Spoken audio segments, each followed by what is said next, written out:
एक दूर के जंगल में जहाँ सूरज की किरणें नहीं पहुंचती थी, वहाँ कुछ फूल खिले हुए थे, काई भी जमी हुई थी।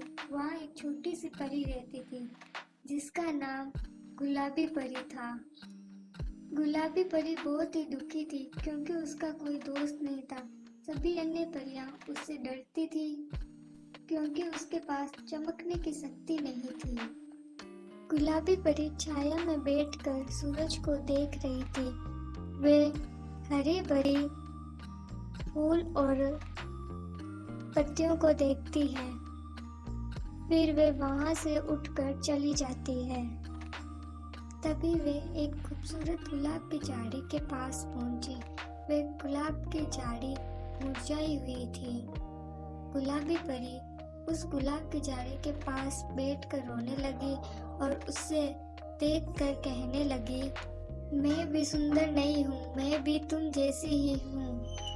गुलाबी परी ने गुलाब से कई बातें की, अपनी दुख सुख सारी बातें उससे की और उससे उन परियों के बारे में भी कहा कि वो मुझसे बात नहीं करती, मेरे साथ खेलती नहीं है, मुझसे दूर भाग जाती है।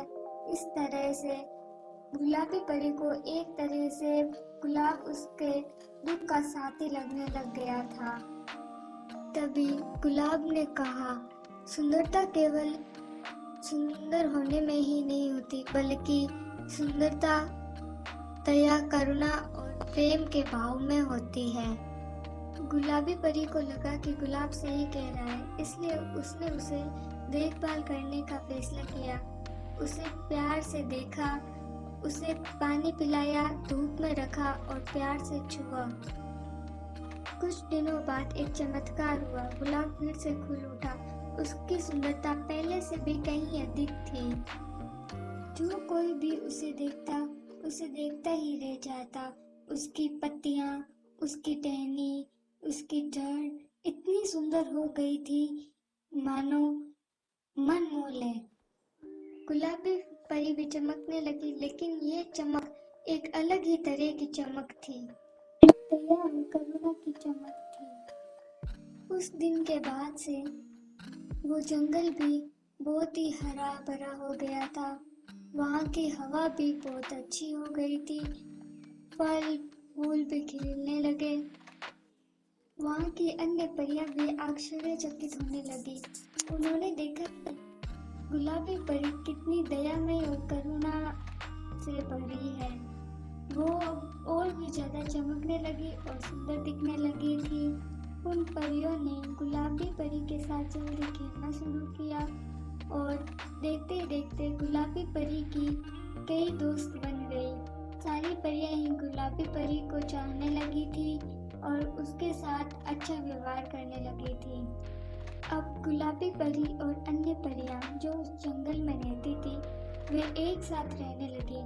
एक साथ ही उठती, खेलती, खाती पीती और डांस किया करती थी। इस तरह गुलाबी परी ने सीखा कि सुंदरता किसी बाहरी दिखावे में नहीं, बल्कि करुणा और दया में है। इसी तरह कुछ दिन बीत गए और उसके बाद हमें दिखाया जाता है कि गुलाबी परी जंगल में उन झाड़ियों के बीच से होते हुए अपनी अन्य परी दोस्तों के साथ, फूलों के साथ खेल रही थी और उनसे कई सारी बातें भी करती है और उस जंगल में उड़कर मजा भी लेती है। अब वो सूरज की रोशनी में भी घबराया नहीं करती थी, बल्कि अपने दोस्तों के साथ खेला करती थी। और गुलाबी परी इसी तरह उस जंगल की रानी बन गई थी। सभी परियां उसकी बात मानती और उन्हें खुश रखती थी और वो बहुत दयामय थी। किसी भी परी को कोई दुख नहीं पहुंचाती और कोई बात नहीं कहती थी। वे सभी परियों के साथ अच्छा व्यवहार करती थी। अंत में हमें दिखाया जाता है कि सभी परियां एक साथ बैठकर खाना खाती है, उसके बाद फूलों की सैर पर भी जाती है नृत्य भी करती है, उन पर फूलों की वर्षा भी होती है। अंत में हमें गुलाबी परी और उस जादुई फूल को दिखाया जाता है, जो ये दृश्य देखकर अत्यंत खुश होते हैं और फिर अपनी अपनी दुनिया में चले जाते हैं। गुलाबी परी अपनी सहेलियों और फूलों के पास वापस आ जाती है। तो दोस्तों, कैसी लगी आपको हमारी ये कहानी? इस कहानी को लाइक करें तथा हमारे चैनल को सब्सक्राइब करें और साथ ही वीडियो को शेयर ज़रूर करें।